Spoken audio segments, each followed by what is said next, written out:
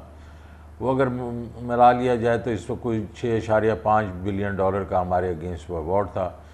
اور لنڈن ان کی جو ہے کورٹ آف آربیٹریشن وہ ایک اور کیس لے کے بیٹھی ہے جو کہ بیسیکلی 4.5 بلین کا ہے، وہ بھی ایوارڈ ہمارے اگینسٹ ہونا تھا. تو تقریباً 10.5-11 بلین ڈالر جو ہے ہمیں جرمانہ دینا پڑتا. وہ سارا کچھ ہم نے ختم کروایا. اب ہم نے جو یہ بیرک کے ساتھ جو ان کے پارٹنر سے اینٹوفاگاسٹا، اس کو ہم نے 900 ملین ڈالر سے سیٹل کیا. اور یہ سیٹل ہم حکومت پاکستان ان سے ایک پیسہ بھی نہیں دے رہی.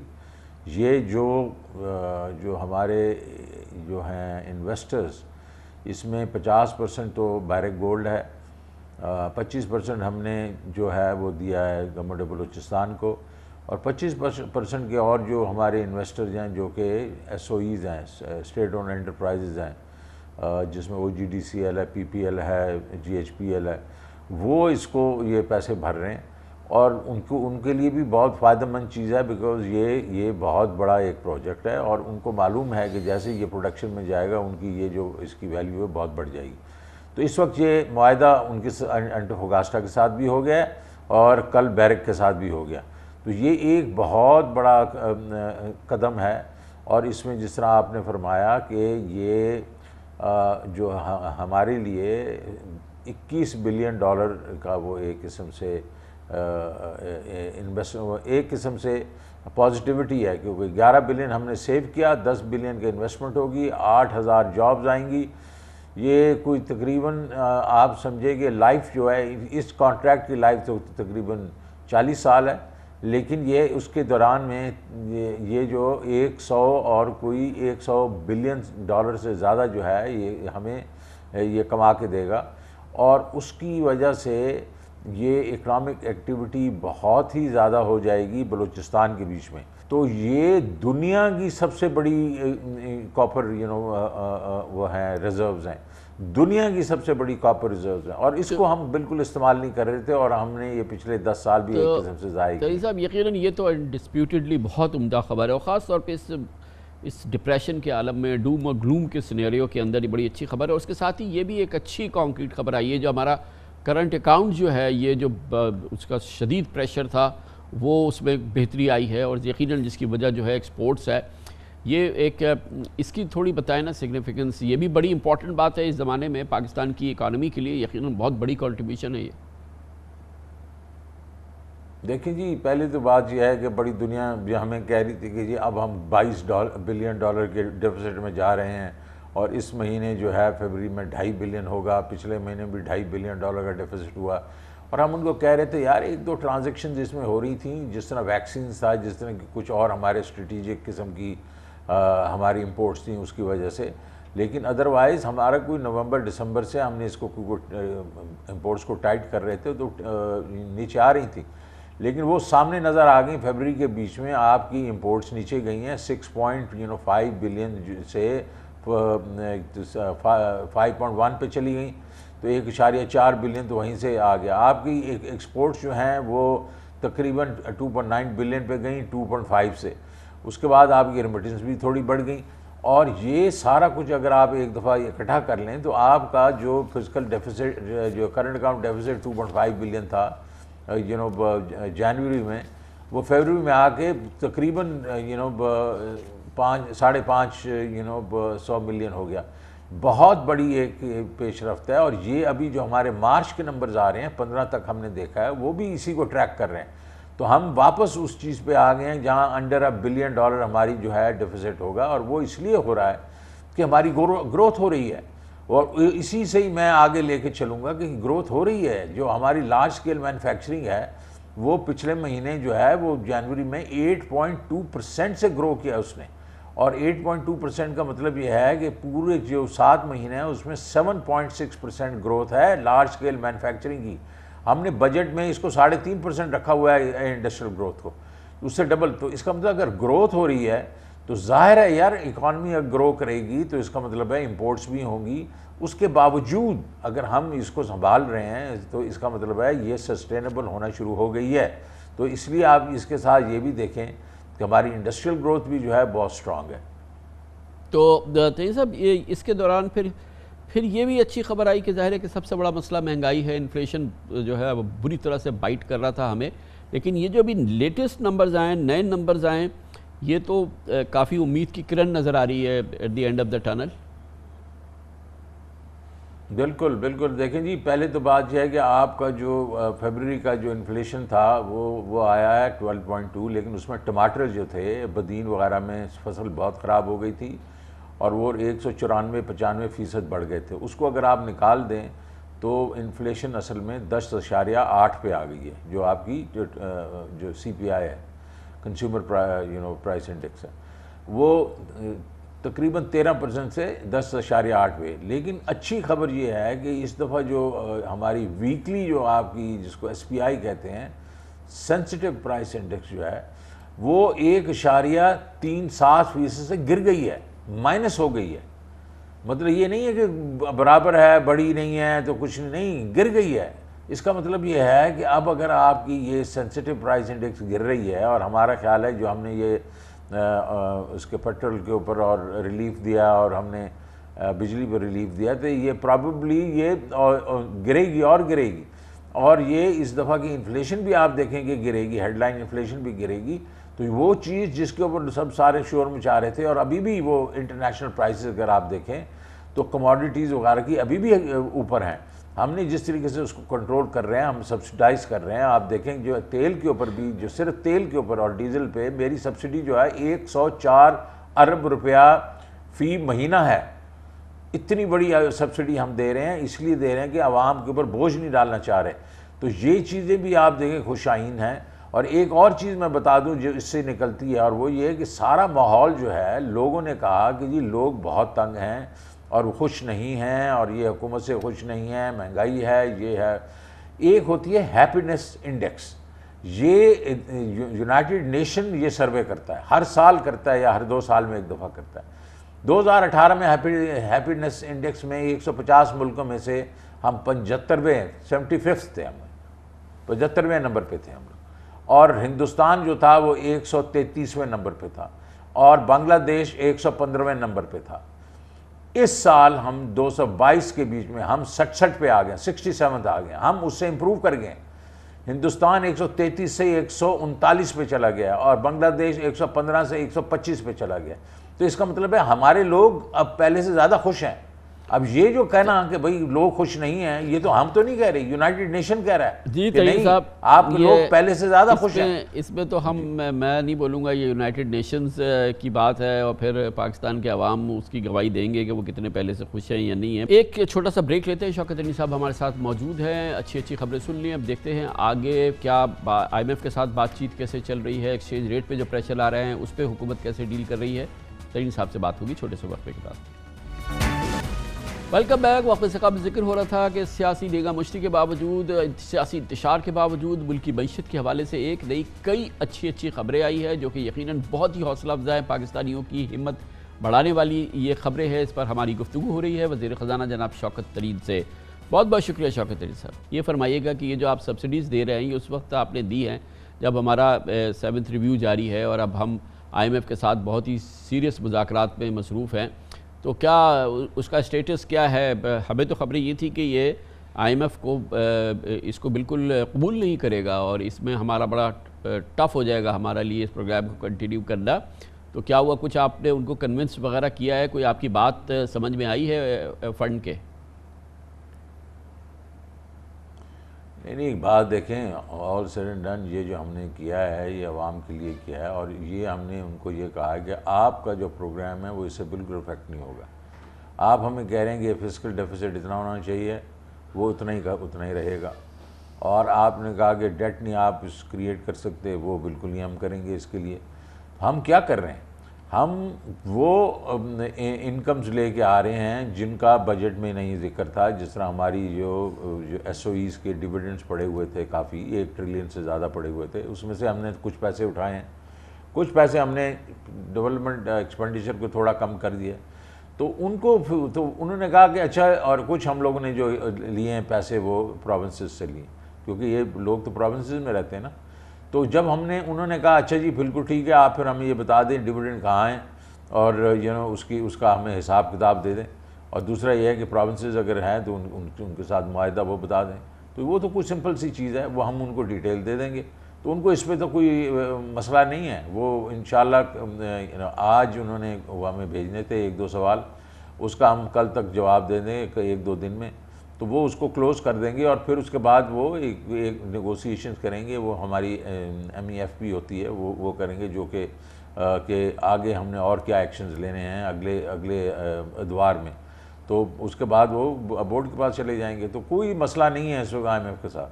تو تیری صاحب اس وقت ایک مسئلہ یہ تو ہے نا، ہمارا ایکسچینج ریٹ جو ہے یہ قابو میں نہیں آ رہا ہے. آج بھی یہ 181 ٹاپ گیا ہے، بلکہ آگے کی طرف 182 کی طرف جا رہا ہے انٹر بینک میں سرکاری قیمت جو ہے. تو یہ تو ایک یہ چند خبریں اچھی آئی ہیں، یقیناً اس کو ہمیں ڈسکس ضرور کرنا چاہیے، مگر یہ تشویش تو اپنی جگہ برقرار ہے. ایکسچینج ریٹ کا جو مسئلہ ہے ہمارا، دیکھیں آپ کو میں بہت دفعہ کئی دفعہ آپ کے پروگرامز پہ کہہ چکا ہوں کہ ایکسچینج ریٹ جو ہے یہ ایک ٹرمز آف ٹریڈ کو ڈسکرائب کرتا ہے، اور اس کے اوپر ہمیں یہ نہیں دیکھنا چاہیے کہ اس وقت ایکسچینج ریٹ کیا ہے. ایکسچینج ریٹ ہمیں یہ دیکھنا چاہیے کیا اوور ویلیوڈ تو نہیں ہے کہیں. اگر انڈر ویلیو تھوڑا سا ہو ہمارا روپی تو کوئی بات نہیں ہے، کیونکہ چائنا نے پورے 40 سال اپنے اس کو رمبی کو انڈر ویلیو رکھا تھا، کیونکہ ان کی ایکسپورٹس جو ہیں کمپیٹیٹیو ہوتی ہیں. ہمیں یہ دیکھنا چاہیے کہ یہ جو ہوتا ہے یہ ٹرمز آف ٹریڈ طے کون کرتا ہے. یہ ایک ہماری انفلیشن کرتی ہے. ہم نے انفلیشن کو نیچے لے کے آنا ہے.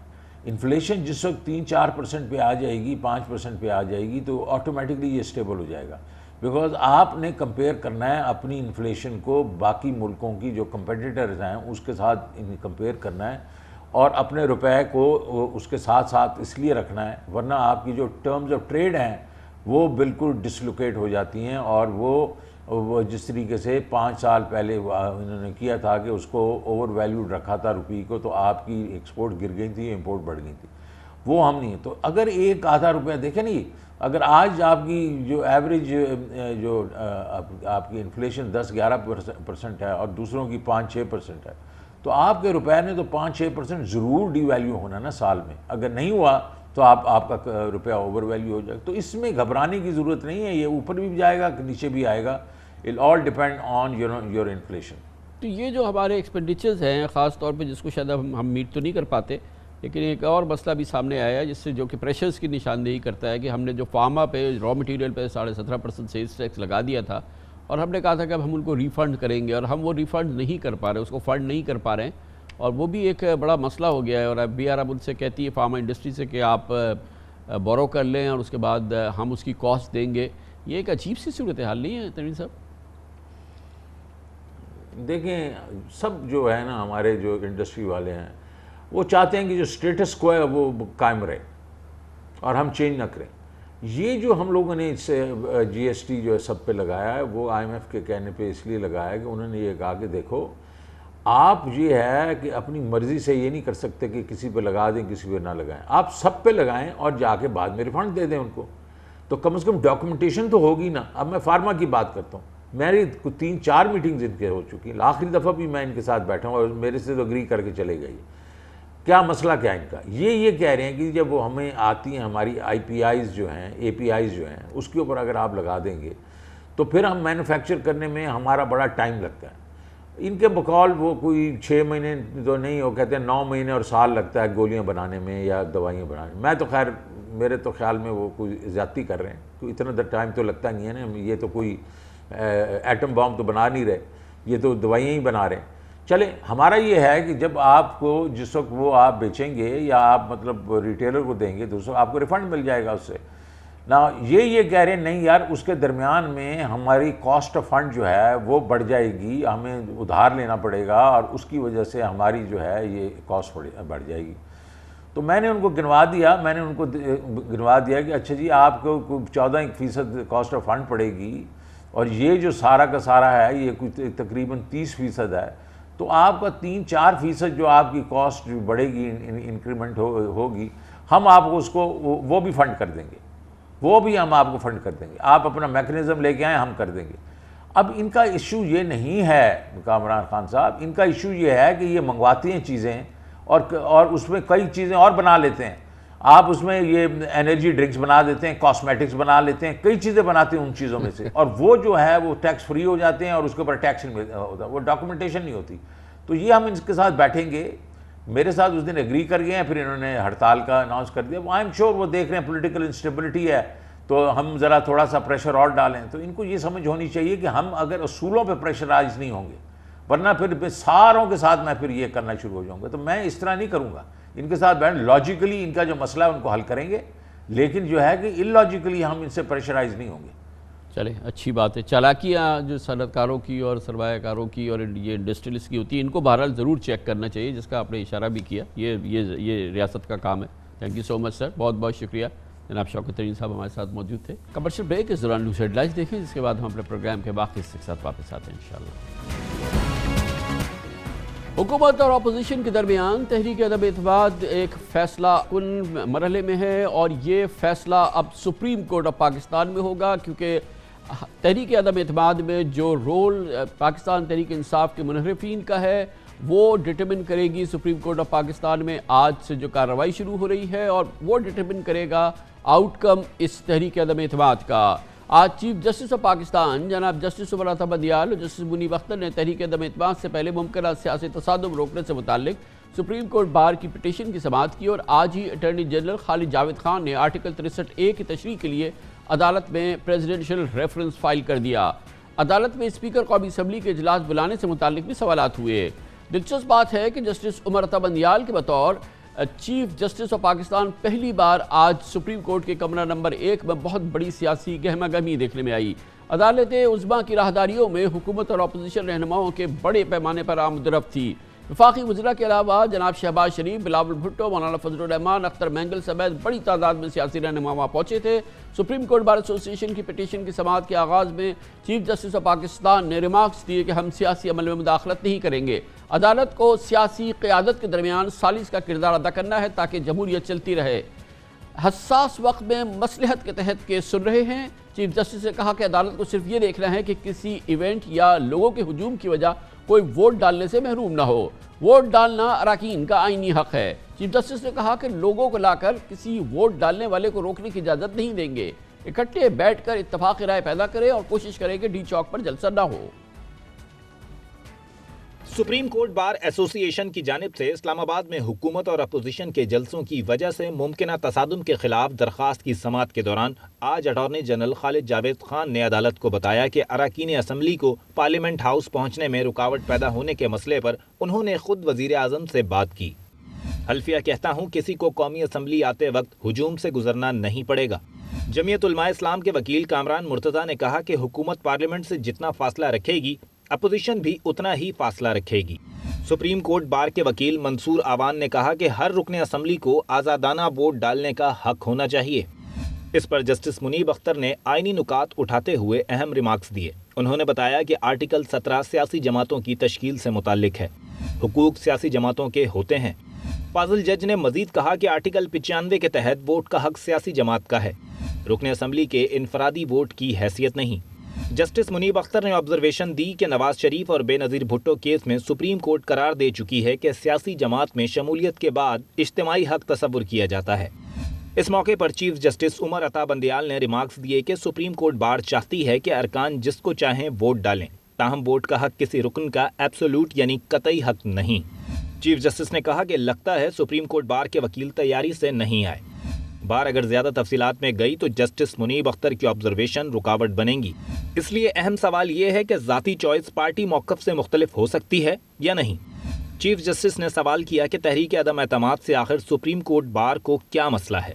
جسٹس منیب اختر نے استفسار کیا کہ کیا تحریک عدم اعتماد پر ووٹنگ نہیں ہونی چاہیے۔ بار کے وکیل نے جواب دیا کہ اسپیکر قومی اسمبلی نے 25 مارچ کو اجلاس طلب کیا ہے۔ آئین کی دفعہ 95 کے تحت 14 روز میں اسمبلی کا اجلاس بلانا لازم تھا۔ کیا اسپیکر نے رولز کی خلاف ورزی نہیں کی؟